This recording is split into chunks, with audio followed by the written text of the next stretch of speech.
Hình như cô tao không ở nhà rồi. Tao ở hai thằng mày này. Hai mày có chắc chắn là cô tao ở đây không? Chắc chắn anh ạ, hôm trước em chắc chắn là cô ta ở nhà này luôn. Thế thì tao bảo hai thằng mày. Ngày xưa ông này cũng là trùm ở đây. Chúng mình không thể xông vào đấy được. Cô mày nề mặt. Vâng, ok anh.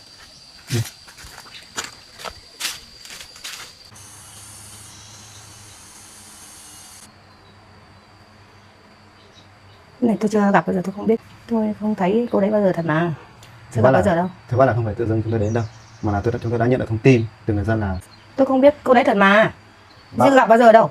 Bác có biết là tội che giấu tội phạm nặng như nào? Tù bao nhiêu năm không? Tôi thật sự chưa gặp cô đấy bao giờ mà. Tôi không biết thật mà.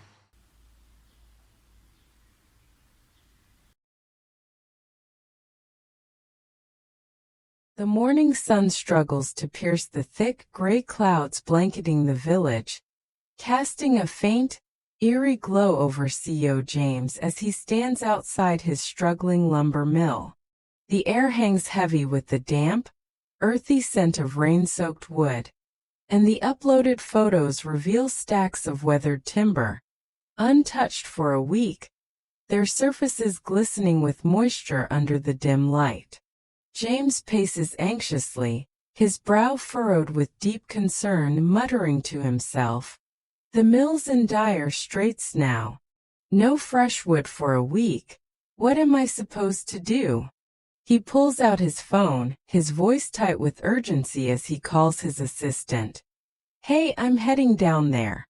I'll call you back later." The images capture workers leaning idly against rusted machinery, their faces etched with worry, the mill's once vibrant yard now shrouded in an unsettling silence. Inside, the faint creak of aging wood echoes, all sourced from local suppliers, the yield dwindling to a trickle due to the relentless downpour. Prices have surged uncontrollably, and James rubs his temples, the weight of the crisis pressing down on him. Suddenly, a figure emerges from the mist. A man in a faded jacket, his eyes sharp with intent. "Who's that?" James calls out, stepping forward cautiously. The man extends a calloused hand, smiling faintly. "Hello, I'm Nguyen. I heard this is a mill. Do you know who's in charge?" James grips his hand firmly, replying, "That's me. I own this place. What brings you here?" Nguyen nods, his voice steady. "I've got 50 tons of wood to sell. No one's taking it, so I'm searching for a mill to buy." James' eyes narrow with cautious interest as the photos show Nguyen gesturing toward a distant truck laden with logs, its tires caked in mud. "You've got 50 tons to unload?" he asks, his tone a mix of hope and skepticism. Nguyen confirms, "Yes, from Bin Kim, about 100 kilometers away. It's Keo and Mo wood, 20 tons Mo, 30 tons Keo. I had a deal with Thailand, but they backed out last minute." James motions him inside, the images revealing the mill's cluttered interior, tools strewn amidst piles of sawdust and abandoned crates. "Let's discuss this properly. If it works, we can seal the deal today. I'm desperate for wood," he says, pulling out a rickety chair. Nguyen sits, explaining, "I've stored it for a while in a shed. The cancellation left me scrambling to find a buyer." James pours tea from a chipped pot, the steam curling upward in the cool, damp air, and probes, "What's your price?" Nguyen leans in, his voice low. 1,100,000 VND per ton for Keo, 2,500,000 for Mo. James nods, a flicker of relief crossing his face. "That's reasonable. We've been hit hard. Rain's crippled transport and prices are through the roof. If you're serious, I can take all 50 tons. I'll visit tomorrow to inspect the quality. If it passes, we'll buy." Nguyen agrees, scribbling his number on a scrap of paper. "Call me." In Bình Kim. James pockets it, his mind racing. This could be a lifeline, but why cancel 50 tons now? I need to tread carefully and verify everything. Meanwhile, miles away, Diep moves swiftly through the village, the photos showing her clutching a basket brimming with freshly picked herbs. She arrives at an elderly couple's modest home, where the man grimaces, his ankle swollen and discolored from a recent fall. "Uncle, are you in pain?" she asks, kneeling beside him with genuine concern. The old woman sighs, her voice trembling slightly. "He fell in the field earlier, likely a sprain from the wet ground." Diep offers a reassuring smile. "I know some remedies. I'll fetch more herbs and share the bird's nest drinks I bought today. Keep your strength up." She hands over the items, the images capturing the couple's grateful, weathered faces lighting up. A child darts in from the back, and Diep pulls out a colorful toy. "This is for you, little one." The child beams. "Thank you, Aunt Diep." The old woman cautions. "Don't wander far, dear. The paths are slippery." Diep nods. "I'll get herbs nearby for his ankle. It heals faster with a wrap." The man protests weakly. "You've done enough already, child." But Diep insists. "It's just a short trip. I owe you both for your kindness in letting me stay." The photos show her slipping on borrowed boots, stepping out into the misty morning as the couple watches, their eyes filled with both worry and warmth. The afternoon thickens with an oppressive tension at the elderly couple's home. The uploaded photos revealing 3 shadowy figures lurking just beyond the bamboo fence, their hushed whispers cutting through the stillness. "She's not here," one mutters, peering through the window at the empty room, his breath visible in the cool air. The leader, a burly man with a hardened gaze and a scar across his cheek, turns to his companions, his voice a low growl. "Are you sure Diep's here? You swore she was in this house yesterday." They nod emphatically. "Positive, boss. She was inside with the old folks." He scowls, rubbing his chin. "That old man used to rule this area. We can't storm in blindly. Let's pose as police and play it smart." The images show them adjusting fake badges, their movements deliberate as they finalize their plan. Inside, the couple sits in uneasy silence, the faint crackle of a fire the only sound, when the door slams open with a jarring thud. "Who are you barging into my house?" the old woman demands, rising to her feet with surprising strength. The leader steps forward, his tone authoritative yet tinged with menace. "We're police. We need your assistance with the case." She ushers them in reluctantly, her eyes narrowing. "What's this about?" He pulls out a crumpled photo. "We've received reports that a dangerous criminal, Diep, is hiding here. Recognize her?" The woman shakes her head firmly. "I've never seen her. I don't know this person." The man presses closer, his voice dropping. "Concealing a criminal carries a heavy penalty. Years in prison. Tell us the truth now." She insists, her voice steady. "I swear she's a stranger to us." The photos capture the rising tension, the couple's faces taut with confusion as the leader smirks. "We got a tip from locals. Don't lie to us or it'll get worse." The old man interjects, his voice a gravelly challenge. "No one's here but us. Search if you must, but you'll find nothing." The fake officers begin rummaging, the images showing overturned chairs, scattered cushions, and a toppled vase, their search growing frantic. The old woman stands her ground, her hands on her hips. I said she's not here. Stop this nonsense. The door creaks open again. Diep's uncle enters, his broad frame filling the doorway, his presence commanding respect. Who are you people? He barks, his eyes blazing. The leader stammers. We're police, investigating a fugitive. The uncle steps forward, his voice booming. Show me your papers, search warrants now. The leader falters, sweat beading on his forehead. We forgot them today. We'll return tomorrow. The uncle glares, his tone unyielding. No papers, no search. I've never seen real police work like this. Get out.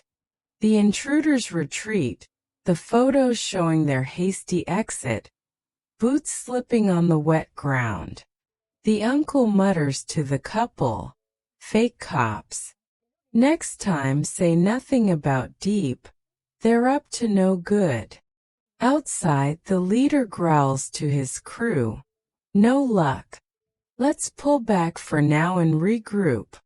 Elsewhere, Diep navigates the dense forest, the images showing her gathering herbs with careful precision, her basket filling with vibrant green leaves.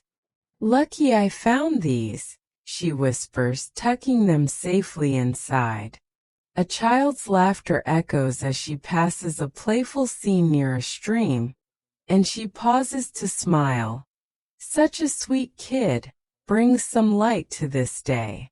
The sun dips low, casting long, jagged shadows across the path, and she spots a familiar truck parked near a bend. Is that James' car?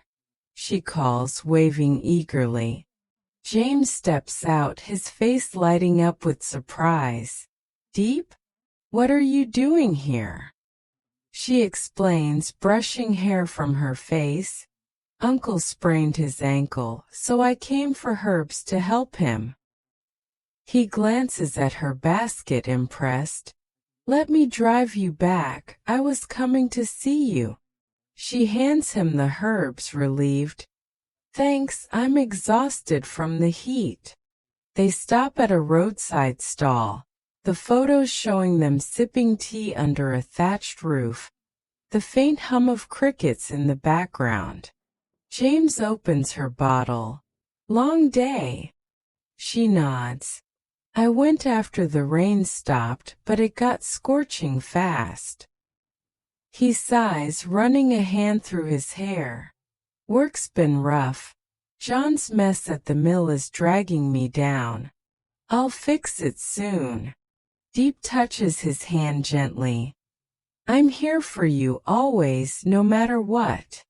The forest shadows deepen, hinting at unseen threats lurking just beyond the treeline.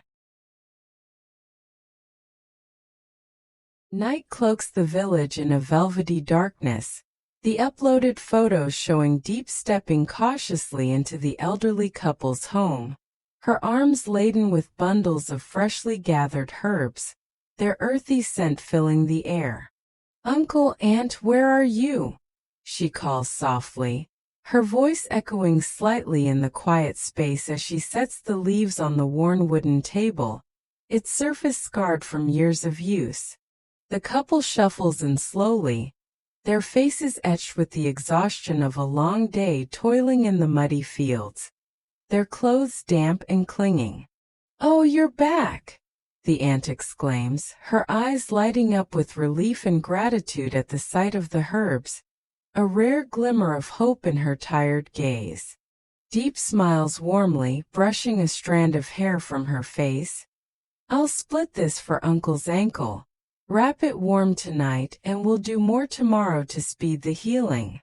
She moves to a small corner, preparing a paste with practiced hands, the images capturing her grinding the leaves over a flickering fire, the crackle of the flames mingling with the night sounds. This should ease the pain and reduce the swelling, she says, testing the warmth with her fingers. The uncle nods slowly, his voice hoarse. Thanks, dear. You're a lifesaver in this mess. Diep heads to the kitchen.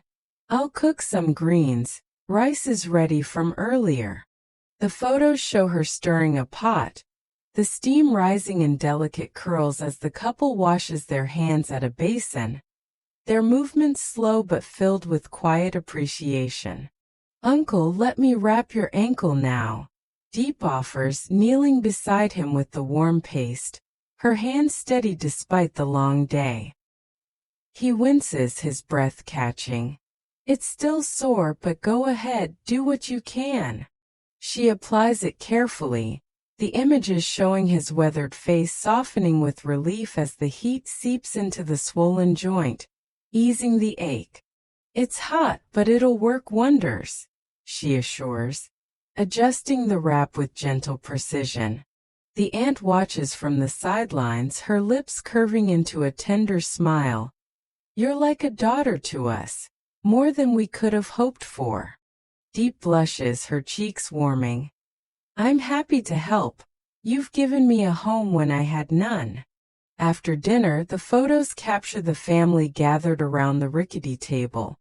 The child playing with the toy Diep brought, giggling softly as the wooden pieces clack together. Diep checks the ankle again, her fingers light. A few more wraps and it'll heal fast. No cuts, so it's promising. We'll keep the swelling down. The uncle chuckles, his voice raspy. You've got a healer's touch, girl. Where'd you learn this? She laughs softly. My mom taught me a bit back home. It's the least I can do for you both. The aunt adds, her tone gentle but firm. Stay safe out there. Those woods can be treacherous, especially at night. Diep nods. I will. Let's get you to bed, uncle. Rest will help too. The images show her helping him to a chair, his limp more pronounced, the night deepening outside with a chorus of crickets. Later, alone by the window, Diep dials James, the photos capturing her silhouette framed against the flickering glow of a kerosene lamp, the soft hum of the village settling into sleep. James, are you home? She asks, her voice soft but carrying a hint of longing. He replies, the sound of his car engine fading. Almost there. Work was okay, but the mill's a headache. John's mess keeps growing. She shares, her tone brightening. I got herbs for Uncle today. His ankle's improving with the wraps. Dogs bark loudly in the distance, their howls piercing the night, and James warns, his voice sharpening. Be careful, stay inside. Something feels off out there. She peers out, the images showing her shadow against the glass. I will. Rest well, James. The call ends, but the barking intensifies, a chilling reminder of the day's earlier intrusion, sending a shiver down her spine. Inside, the aunt calls from the kitchen. Diep, come eat the last of the rice. She joins them, serving the remaining portions. Enjoy, Aunt, Uncle. Let's finish together. The child giggles, clutching the toy, and the couple praises in unison. This meal's a gift, thank you, child. Diep cleans up, the images showing her stacking dishes carefully, her mind drifting to James, the mill, and the uncertain future ahead. Unbeknownst to her, the fake police regroup in the shadows beyond the village, the uploaded photos showing their figures huddled over a crude map under the faint glow of a flashlight. She's slippery, the leader growls, his scar glinting as he slams Diep's photo onto the ground. We'll hit harder next time, bring backup in better disguises. She can't hide forever. His companions nod, their faces grim, plotting their next move as the night grows colder. Back at the house, Diep lingers by the door, the images showing her listening to the night sounds, the rustle of leaves, the distant bark of dogs, her instincts on edge. The uncle limps over, his hand resting on her shoulder, thanking her. "You've saved me from this pain, girl. Couldn't ask for more." She smiles, her voice warm. "Sleep well, uncle. It'll feel better by morning." The aunt adds, her eyes misty. "Your family now, don't overwork yourself and watch those woods." Diep nods. "I won't. Good night." She retreats to her room, the photos showing the house settling into a fragile silence, the tension lingering like a storm cloud. Miles away, James drives home, the images capturing his determined expression illuminated by the dashboard lights, his hands gripping the wheel tightly. He mutters to himself, "John's chaos ends soon. I'll secure that would deal with Nguyen and bring Diep back to the farm. She deserves peace." His phone buzzes with a message from Nguyen, confirming the meeting time for tomorrow morning. James replies swiftly, his resolve hardening. "Tomorrow, I'll turn this around and protect what matters." The village sleeps, unaware of the stakes rising. Diep's safety teetering on a knife's edge, the mill's survival hanging by a thread, and a future shaped by courage and cunning. The night stretches on, the uploaded photos hinting at movement in the trees, a storm brewing beyond the horizon, its thunder a distant promise of challenges yet to come. As the clock nears 5:24 p.m. +07 on this Thursday, June 12, 2025, the village holds its breath. Diep lies awake, the herb scent lingering, her thoughts with James and the uncertain days ahead. James parks his truck, stepping into his quiet home, his mind racing with plans to confront John and secure the mill's future. Outside, the fake police fade into the darkness, their next move a shadow waiting to strike. The night deepens, a fragile hope flickering amidst the turmoil, waiting for the dawn to reveal its fate.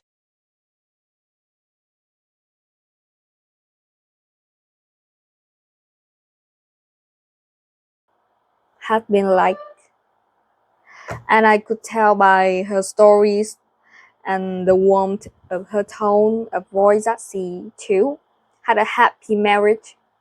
Then it was my turn, and all I could do was cry as I told the story of my own husband's battle with cancer and chronic pain.